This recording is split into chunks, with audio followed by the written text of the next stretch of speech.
ഒരു കാലത്ത് ഒരു മുയലും ഒരു ആമയും ഉണ്ടായിരുന്നു. അവർ നല്ല സുഹൃത്തുക്കളായിരുന്നു. അവർ എല്ലാ ദിവസവും കണ്ടുമുട്ടുകയും കളിക്കുകയും ചെയ്യുമായിരുന്നു.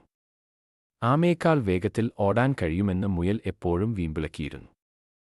അങ്ങനെ അവർ ഒരു ഓട്ടം നടത്താൻ തീരുമാനിച്ചു. അവർ ഒരു ആരംഭ പോയിന്റും അവസാന പോയിന്റും തിരഞ്ഞെടുത്തു. മുയൽ വളരെ വേഗത്തിൽ ഓടി താമസിയാതെ ആമയെ വളരെ പിന്നിലാക്കി. ആ ആമ വളരെ മന്ദഗതിയിലാണെന്ന് അയാൾ കരുതി. അവൻ കുറച്ചു നേരം വിശ്രമിക്കാം.